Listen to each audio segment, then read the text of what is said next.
Now, you probably all think that I have been a cabaret performer my whole life. But the truth of the matter is I've had a couple of other careers along the way, even careers along the way without the careers. I was a theater producer, as I mentioned to you before, mostly in the UK, mostly here in London, but the last show I produced was in New York City.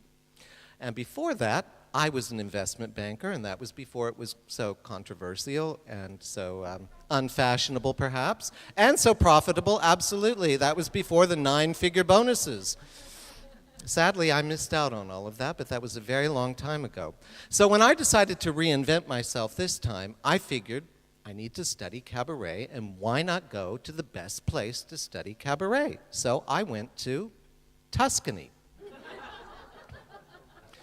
Then, when I finished that one workshop, I decided that maybe I needed a little bit more study, so I went to the second center of cabaret study, Steamboat Springs, Colorado. And this summer, I'm going to be going to the third center of cabaret study, New Haven, Connecticut. So these are little trivial things that nobody here would really know, but forget Berlin, Paris, London, New York. Those are the centers of cabaret in the world. Now you know. Has anyone here heard of a musical called Green Willow? Oh, good. Well, it's a pretty unknown, lesser-known Frank Loesser. That was L-E-S-S-E-R, L-O-E-S-S-E-R. Lesser-known Frank Loesser musical. It ran on Broadway. It was written in 1960. It ran on Broadway for 97 performances, but its big claim to fame was that it was starring Anthony Perkins. Yes, and what is even more interesting, I think, is the fact that Anthony Perkins was rehearsing Green Willow while he was simultaneously filming Psycho. In L.A., no less. So, you know, bi-coastal thing. So you remember that shower scene? Well, no Anthony Perkins, it was his double. And I like to think that while he was in New York, he was rehearsing, while he was missing the shower scene, he was in New York rehearsing this very next song that I'm going to be singing. Now, it was a bit of a dirge in the musical, I have to admit, so I've had a little bit of a different take on it. And I liked it so much on the piano, I'm going to get back.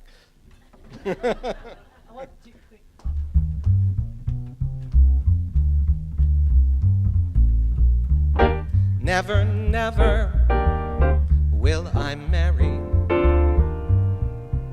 Never, never will I wed. Born to wander, solitary, wide my world, narrow my bed. Never, never will I marry, born to wander till I'm dead.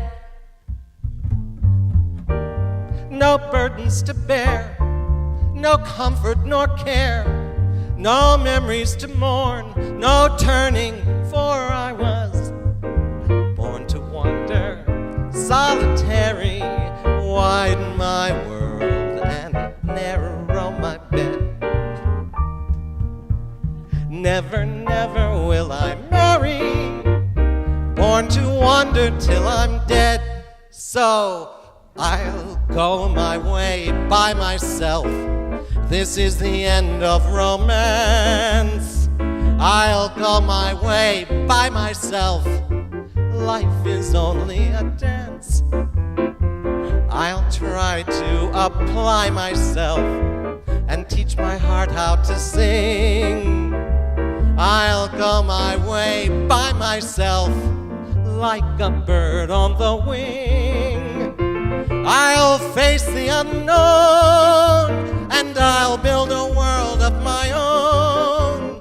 No one knows better than I myself. I'm by myself,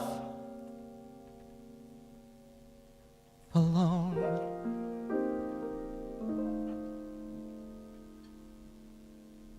In the wee small hours of the morning, when the whole wide world is fast asleep,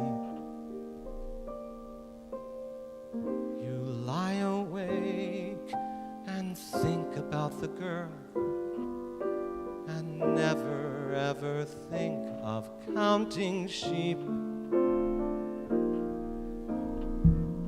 When your lonely heart has learned its lesson,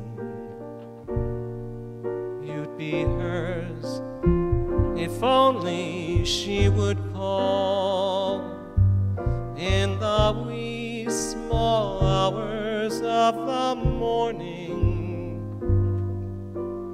That's the time you miss her most. The time you miss her most. The time you miss her most.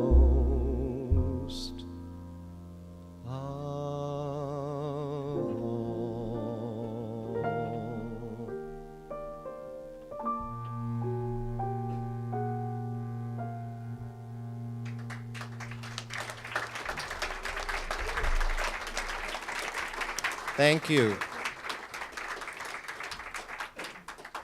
You know, I remember the first time I heard In the Wee Small Hours of the Morning, I was at my grandmother's house in Mississippi, and Frank Sinatra came onto the radio singing it, and she grabbed me, whisked me into her arms, and danced me around the living room.